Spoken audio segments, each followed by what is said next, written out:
High viewers, ఈరోజు శ్రీతేజ్ ఆరోగ్యం ఎలా ఉంది ఏంటని కిమ్స్ హాస్పిటల్కి బన్నీ వాసు మన బన్నీ తరఫున వెళ్ళాడు. సరే, ఒక న్యూస్ చూసి నేను ఆల్మోస్ట్ ఇక సభాష్ అల్లు అర్జున్ మానవత్వం చూపేవు అని ఇద్దామని రెడీ అయ్యి ఎక్కడిదో తేడా పడితే మళ్ళీ చెక్ చేశాను.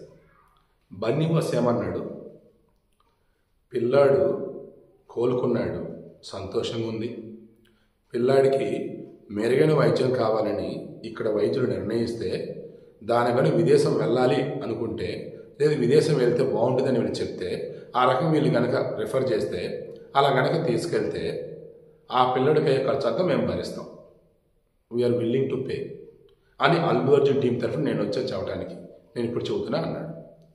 ఒకసారి వెనక్కి వెళ్దామా? ఎక్కడికి? అల్లు అర్జున్ మీద కేసు నమోదైనప్పుడు సినిమాటోగ్రఫీ మంత్రి కోమటిరెడ్డి వెంకటరెడ్డి కానీ ముఖ్యమంత్రి రేవంత్ రెడ్డి కానీ ఏం చెప్పారండి, పిల్లాడికి సంబంధించి ఆసుపత్రిలో అడ్మిట్ అయినప్పుడు చూడాల, వాళ్ళు సినిమాలు పట్టించుకోవాలి, ఆ తర్వాత కేసు నమోదైన తర్వాత కూడా పట్టించుకోవాలి, పరామర్శించాలి. చివరికి ఇక వాళ్ళు వీళ్ళు వెళ్ళటం పరామర్శన ఇవన్నీ చేస్తూ ఉంటే ఎక్కడేదో తేడా పడితే అప్పుడు మొదలెట్టారు, అప్పుడు నష్టపరిహారం అన్నారు, అప్పుడు పిల్లోడికి వైద్యం ఖర్చు మాదంటున్నారు. ఛాన్సే లేదు, ఇమ్మీడియట్గా ఇదిగో మా ట్రస్ట్ నుంచి నేను ఇస్తున్నానని చెప్పేసి వెంకటరెడ్డి గారు వాళ్ళ కొడుకు పేరు మీద ట్రస్ట్ నుంచి 40 లక్షలు డబ్బులు ఇచ్చారు. రేవంత్ రెడ్డి గవర్నమెంట్ ఏమంది, పిల్లోడికి అయ్యే వైద్య ఖర్చు రూపాయి మేము పెడుతున్నాం, మేమే చూసుకుంటాం అన్నారు. ఇక సుకుమార్ 50 లక్షలు, పుష్ప 2 నిర్మాతలు 50 లక్షలు, అల్లు అర్జున్ రూపాయలు 2 కోట్ల డబ్బు ఆ కుటుంబానికి ఇచ్చారు. ఆ తర్వాత ఎప్పుడు ఏమైంది ఏంటి మనం మాట్లాడుకుంటూ ఉన్నాం. ఇప్పుడు కొత్తగా ఏముందండి, మనం మాట్లాడుకున్నాం కదా, మనం పిల్లోడు ఆల్మోస్ట్ జీవోత్సవంలా ఉన్నాడు అన్నట్టు. కింద కొంతమంది పాజిటివ్గా మాట్లాడారు. సార్ లేదు సార్, బ్రెయిన్కి సంబంధించింది అన్నప్పుడు కొంతమంది నెలలు పట్టవచ్చు, కొంతమంది సంవత్సరాలు పట్టవచ్చు, బట్ తర్వాత వాళ్ళు బాగుంటారు అన్నాడు చెప్పచ్చు. సరే, let's go for the best.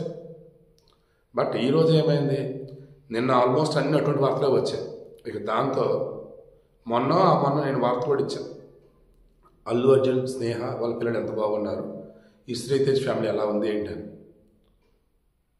ఆ మూమెంట్లో కానీ ఆ తర్వాత కానీ ఇంకా శ్రీతేజ్ హెల్త్ ఎంత ఘోరంగా ఉంది ఏంటని అప్డేట్స్ వచ్చాయి, ఒక వ్యతిరేకత వచ్చేసింది. మరలా దాన్ని కవర్ చేయాలనేసి బన్నీ వాసు వచ్చిన నాకు అనిపిస్తుంది తప్ప మెరుగైన వైద్యం కోసం ఎవరు రిఫర్ చేయాలి? మెరుగైన వైద్యం కోసం డబ్బులు ప్రభుత్వం చెల్లించడం చెప్పిందా ఫారెన్ తీసుకెళ్తే? సో సినిమా వాళ్ళు ఇంకా మారట్లా, ఇంకా సినిమాటిక్ వేలోనే ఉన్నారు. మెరుగైన వైద్యం కోసం మీరు తీసుకెళ్తే ఇక డాక్టర్లు వద్దన్నారా? పోనీ ఇక డాక్టర్లు వద్దంటారంటే దాని అర్థం ఏంటి? ప్లీజ్ అండి, ఇంకా సినిమాటిక్ వేలో మీకోసం మీరు ప్రమోషన్ చేసుకుంటూ ఆ పిల్లోడి అనారోగ్యాన్ని కూడా మీకు తగ్గడ పబ్లిసిటీ చేసుకోకండి. మనస్ఫూర్తి కోరుకోండి, ఆ పిల్లడిది కోలుకోవాలి. ప్రభుత్వమే అంత ఖర్చు భరిస్తానంటుంది, విదేశాలకు వెళ్ళినా ప్రభుత్వమే భరిస్తానంటుంది. బట్ మరి విదేశాలకు పంపటమా, ఇక్కడే ఉండి చేయడమా, ఏదో త్వరగా తేల్చండి.